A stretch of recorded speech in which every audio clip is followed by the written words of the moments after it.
कहते हैं 9 दिन माँ देवी हमारे जीवन में हमारे शरीर को हमें ऊर्जा प्रदान करती है, क्योंकि ये संसार त्रिगुणमयी कहा गया है। 3 चीज़ों से ये सारा संसार बना हुआ है, सत्व, रज और तम।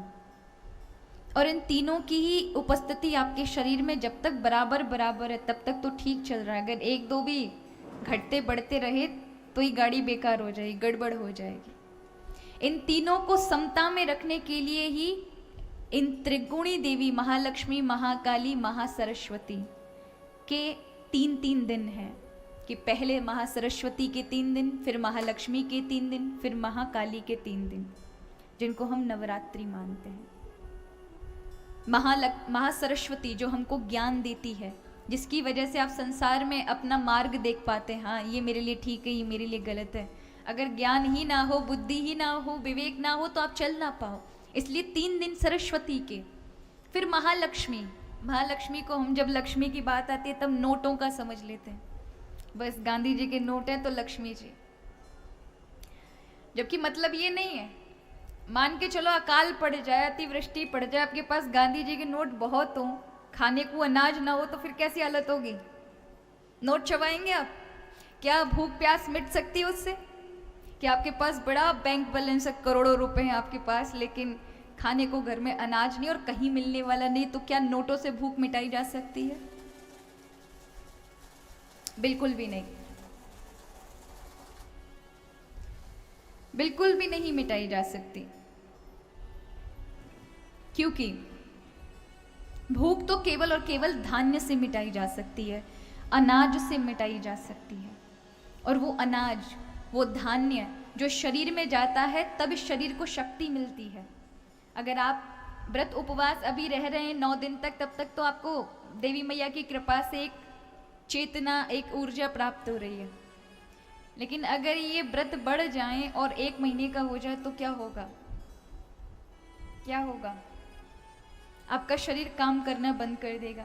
अब शरीर की क्रिया शक्ति रुकी तो फिर बुद्धि शक्ति अपने आप जाम हो जाती है। फिर बुद्धि भी काम नहीं करे, क्योंकि भूखे भजन न होए गोपाला, और ये पकड़ो अपनी कंठी माला। फिर अगर किसी भूखे व्यक्ति से कहो ना भजन कर लो तो वो ये कहेगा, अब योगी हो तो वो तो भूख प्यास सह भी ले, लेकिन साधारण जन का क्या होगा? उनकी क्रिया शक्ति जाने पर अब लोग जिनकी जो बीमार हो जाते हैं, भोजन आदि छोड़ दें, उनकी स्थिति कैसे हो जाती है? बेड पर आ जाते हैं। कुछ दाना पानी भी बंद हो गया तो उनकी हालत बड़ी खराब हो जाती है, दिन ब दिन टूट जाते हैं। फिर तो डॉक्टर भी कह देते हैं, क्योंकि उनका दिमाग, मानसिकता काम नहीं करती, क्योंकि जब उनको अंदर कुछ नहीं मिलेगा इस शरीर को चलाने के लिए तो फिर उनकी बुद्धि भी धीरे धीरे जाती रहेगी। तो पहले 3 दिन महासरस्वती के और फिर 3 दिन महालक्ष्मी यानी धान्य के, जो हमारे शरीर में जाता है, उस शरीर से फिर हमारे सारे अंगों में उस अन्न का रक्त के रूप में संचार होता है, हमारी बुद्धि को भी प्राप्त होता है। और फिर अंत में 3 दिन महाकाली के। महाकाली का अर्थ है क्रिया शक्ति। अब बुद्धि और अंदर पेट में जब सारी चीजें जा चुकी हैं, अन्न आदि, तो अब आता है कार्य करने की शक्ति। ये कार्य करने की शक्ति महाकाली की है। अगर वो शक्ति का आपके अंदर वो प्रभाव ना डालें तो आप कार्य नहीं कर पाएंगे, आप काम नहीं कर पाएंगे, आप आलसी हो जाएंगे, प्रमादी हो जाएंगे। देखा नहीं, हम लोग कभी कभी जब सत्व गुण आता है, हमें ज्यादा विशेष सत्व गुण ज्यादा बढ़ जाता है तो हमें भगवान का भजन अच्छा लगता है।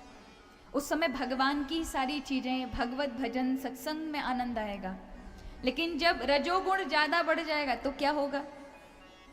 रजोगुण ज्यादा बढ़ जाने से फिर व्यापार अच्छा नजर आता है कि भैया पैसे कमा लो, बस उसी में खुशी है। और जब तमोगुण ज्यादा बढ़ जाता है और गुण, ये 2 गुण नीचे हो जाए, तमोगुण बढ़ जाए, तो फिर व्यक्ति आलसी हो जाता है, वो कुछ करना नहीं चाहता है। उसे बस सोने में बैठे बिठाए मिल जाए, कुछ करना ना पड़े। उसे कर्म दिखते हैं, विवेक भी कहता है काम करो, लेकिन फिर भी उसके अंदर तामसिक की अधिकता होने के कारण वो आलसी हो जाता है। तो ये तीनों गुण समरूप में रखने के लिए ही और हमारे शरीर को ऊर्जा प्राप्त करने के लिए ये नवरात्रि है। क्योंकि ये तीनों देवियों के गुण से ही ये पूरी सृष्टि है और ये हमारा शरीर है।